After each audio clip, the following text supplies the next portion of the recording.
Unang linggo ng Kwaresma. We anticipate today the first Sunday of Lent. Lent started last Ash Wednesday. Pinapaalalahanan po tayo na bilang ganap na tao, maraming tentasyon sa buhay po natin. Even Jesus Christ, 100% God and 100% man, was also tempted. At napagwagian niya ang temptasyon because he strongly committed himself to the yes sa kanyang misyon.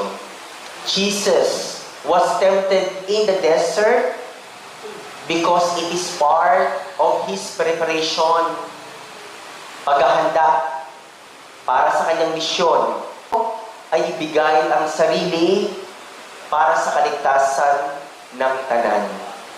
Sapagkat ang tao ay nadapa.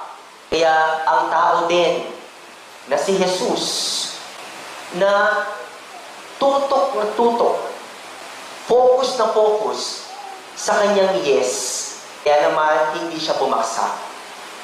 Ano ang yes natin kay Lord?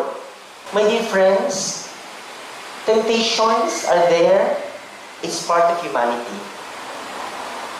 Pero sana po, every temptation that we are confronting, tandaan po natin ang ating yes. Sabi niya, ang yes natin kay Lord. Ang yes, why? For yearn or paghahangad. Lakihan mo naman si Lord. Hindi nilikha ni Lord. Eliminate sins. Pagtalikod sa kasalanan. At surrendering. Ipaubaya natin hindi sa ating kalakasan, kundi sa lakas at awa ng Diyos. Kaya malalabanan natin ang mga tukso. Yan po ang grasyang hihiin po natin sa Banal na Eucharistia. Para ating maging yes sa ating misyon at makakasama po natin si Lord sa takdang panahon.